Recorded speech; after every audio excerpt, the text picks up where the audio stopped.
ലോക ഫുട്ബോളിൽ ഏറ്റവും അധികം ആരാധകരുള്ള രണ്ട് താരങ്ങളുടെ ജന്മദിനമാണ് ഇന്ന്. പോർച്ചുഗൽ ഇതിഹാസം ക്രിസ്ത്യാനോ റൊണാൾഡോയുടെയും ബ്രസീലിയൻ താരം നെയ്മർ ജൂനിയറിന്റെയും. വിശ്വകിരീടം സ്വന്തമാക്കാനായില്ലെങ്കിലും ഫുട്ബോളിൽ പകരം വയ്ക്കാൻ കഴിയാത്ത പ്രതിഭകളാണ് റൊണാൾഡോയും നെയ്മറും. ക്രിസ്ത്യാനോ റൊണാൾഡോ 40-ാം വയസ്സിലേക്ക് കടന്നിരിക്കുന്നു. നെയ്മർ ജൂനിയർ ഇന്ന് 33-ലേക്കും കടന്നു. അരങ്ങേറ്റം കുറിച്ച് 2 ദശാബ്ദം പിന്നിട്ടിട്ടും ഫുട്ബോൾ ലോകത്തെ ആവേശത്തിലാക്കുകയാണ് ക്രിസ്ത്യാനോ റൊണാൾഡോ. സൗദി പ്രോ ലീഗിൽ അൽ നസറിനായി കളിക്കുന്ന റൊണാൾഡോ പ്രായം തളർത്താത്ത പോരാളിയായി ഗോൾ വേട്ട തുടരുന്നു. 2003 പോർച്ചുഗീസ് ക്ലബ് സ്പോർട്ടിംഗ് ലിസ്ബണിനായി പന്ത് തട്ടിയായിരുന്നു അരങ്ങേറ്റം. പിന്നാലെ മാഞ്ചസ്റ്റർ യുണൈറ്റഡിലെത്തി.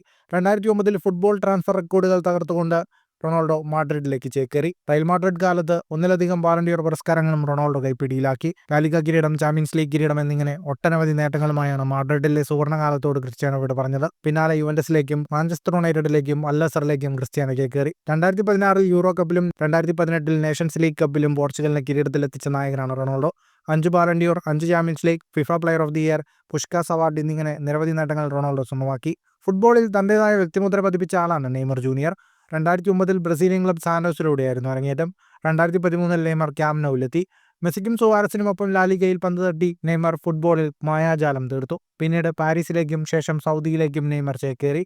തുടർച്ചയായ പരിക്കുകൾ നെയ്മറിനെ അലട്ടിക്കൊണ്ടിരുന്നു. പരിക്ക് കാരണം ദിവസങ്ങളും മാസങ്ങളും താരത്തിന് കളത്തിന് പുറത്തിരിക്കേണ്ടി വന്നു. സൗദി ക്ലബ് അൽ ഹിലാലിനായി വിരലിൽ എണ്ണാവുന്ന മത്സരങ്ങളിൽ മാത്രമാണ് നെയ്മർ ബൂട്ട് കെട്ടിയത്. ഒടുവിൽ ഫുട്ബോളിൽ അരങ്ങേറ്റം കുറിച്ച് തന്റെ ബാല്യകാല ക്ലബ്ബായ സാന്റോസിലേക്ക് തന്നെ നെയ്മർ മടങ്ങിയെത്തി. ഫുട്ബോൾ ലോകത്തെ കൂടുതൽ വാർത്തകൾക്കായി സ്പോർട്സ് കഫേ സബ്സ്ക്രൈബ് ചെയ്യൂ.